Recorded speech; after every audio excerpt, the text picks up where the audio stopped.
La grippe saisonnière touche chaque année entre 3 et 8% de la population française. Elle survient en général entre novembre et avril. Pour lutter contre l'épidémie et protéger les personnes les plus vulnérables, une campagne de vaccination contre la grippe débute demain. Alors, on va essayer d'abord de savoir ce que c'est la grippe. On parle de beaucoup de virus en ce moment, en particulier de ce fameux virus Ebola. Là, la grippe, c'est quoi? C'est un virus de la même façon, à part qu'il est moins agressif. Alors, c'est un virus, effectivement. Des virus, il y en a partout. Il y en a vraiment dans toute l'atmosphère.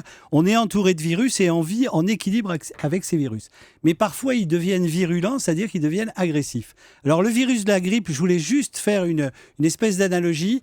La grippe est au frigidaire ce que le frigidaire est au réfrigérateur. C'est-à-dire qu'on dit grippe pour toutes les petites maladies de l'hiver, mais ce ne sont pas des grippes. C'est des petits virus tout à fait gentil. En fait, la grippe, c'est une maladie assez sévère qui se manifeste par une fièvre assez élevée, 38,5, 39, un malaise général très intense, une fatigue absolument abominable, vous ne pouvez pas vous lever de votre lit, et une atteinte essentiellement respiratoire.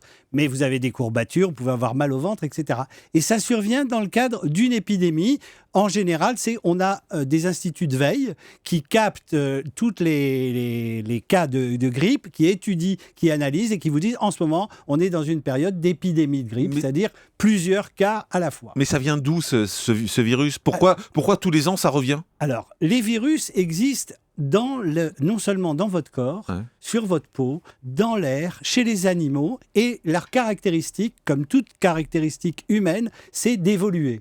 Donc parfois, ils sont tout à fait inoffensifs et parfois, ils deviennent plus agressifs parce que justement, cet ADN dont on a parlé, qui donne les caractéristiques, il s'est modifié sous l'influence de divers facteurs. Et là, ils deviennent extrêmement toxiques, voire mortels. On a eu ces dernières années, si on remonte à 14-18, vous voyez, on ne va pas remonter trop loin, 3 grandes épidémies.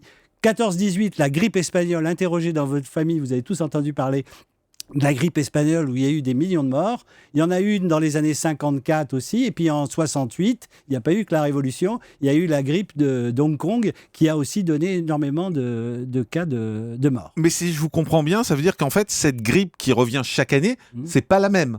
C'est un virus qui évolue et qui est différent chaque année. Exactement, c'est comme l'humanité. Moi, je crois que c'est le même virus de la grippe qui revient. Non, c'est toujours l'homme, mais l'homme est différent dans sa descendance. Et bien là, c'est une descendance différente et qui varie. Il faut bien comprendre ça, parce qu'on a parlé de l'ADN, c'est très intéressant. L'ADN, ce sont des caractéristiques qui vous déterminent. Mais ce déterminisme, il est toujours en évolution avec l'environnement. C'est-à-dire qu'il suffit de changer un peu la lumière, un peu l'humidité, et le virus change. Et parfois, il y a un équilibre, et parfois, ça devient très agressif. C'est comme les populations chez les hommes. Mais on ne peut pas le tuer, ce virus? Mais vous ne pouvez pas tuer un virus si vous tuez vous-même dans votre intestin, mais comme moi-même et comme Julie et comme tous ici, on a des millions de virus, des milliers de virus. Oui, mais celui de la grippe, par exemple, c'est impossible de tuer un virus. Vous ne pouvez pas tuer un virus, parce que même, imaginons que vous le tuez, ce qui est quasiment impossible. Il y en aura toujours d'autres. Et comme c'est un équilibre, peut-être que vous allez déclencher un virus encore plus toxique. C'est toute la problématique. Maintenant, il ne faut pas non plus en faire une espèce de peur atroce.